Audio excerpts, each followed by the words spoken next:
विष्णु, ब्रह्मा और शिव का अद्वितीय संगठन कई सौ वर्ष पहले की बात है, जब ब्रह्मा, विष्णु और शिव तीनों देवताओं ने मिलकर एक महत्वपूर्ण यज्ञ का आयोजन किया। ये यज्ञ न केवल उनके बीच की मित्रता का प्रतीक था, बल्कि एक नए ब्रह्मांड की रचना का आरंभ भी था। यज्ञ की योजना। एक दिन ब्रह्मा, विष्णु और शिव बैठकर विचार कर रहे थे कि कैसे वे एक नए ब्रह्मांड को रच सकते हैं। उन्होंने तीनों मिलकर एक यज्ञ का आयोजन करने का निर्णय किया। इस यज्ञ के जरिए वे अपनी शक्तियों को मिलाकर एक नए ब्रह्मांड की रचना करेंगे। उन्होंने इस यज्ञ की योजना बनाई और उसके लिए तैयारी करने लगे। यज्ञ का आयोजन। यज्ञ का आयोजन ब्रह्मा के आदिवासीय यज्ञशाला में किया गया। यज्ञशाला में एक विशालकाय यज्ञकुंड तैयार किया गया और समागम के लिए सभी देवताएं और ऋषि मुनियां आमंत्रित की गई। यज्ञ का दिन आया और ब्रह्मा, विष्णु और शिव यज्ञकुंड के चारों ओर आकर्षक वस्त्र धारण करे हुए वहां पहुंचे। यज्ञकुंड के मध्य में अग्निदेव अपनी ज्योति से आकर्षण बना रहे थे। यज्ञ का महत्वपूर्ण पहलू।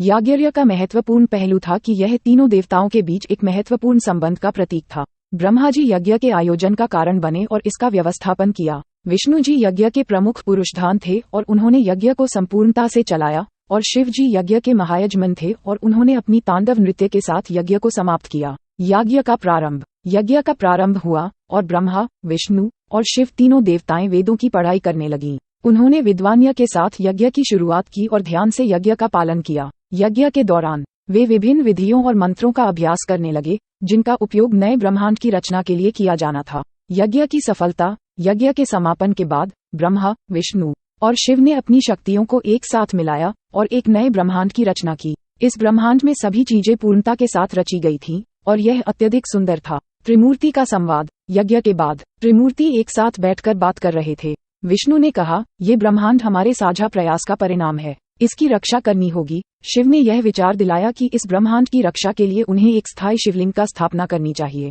जिसे महाकाल के रूप में जाना जाएगा। ब्रह्मा ने सुझाव दिया कि उन्हें इस ब्रह्मांड के विकास और प्रबंधन के लिए ब्रह्मांड पुरुष का स्थापना करनी चाहिए, जिसे विराट पुरुष कहा जाएगा। तीनों देवताओं का यज्ञ पूर्ण होता है। तीनों देवताएं अपने सुझाव को मिलाकर यज्ञ के एक दिवस का समापन किया। इससे नए ब्रह्मांड की रचना हो गई और त्रिमूर्ति का संबंध और मजबूत हो गया। देवों की महाकाव्य। यज्ञ के बाद ब्रह्मा, विष्णु और शिव की यह मित्रता और साझा प्रयास देवों के बीच एक महाकाव्य की तरह थी। इसमें उनका एक साथ काम करना, समस्याओं का समाधान करना और नए ब्रह्मांड की रचना करना शामिल था।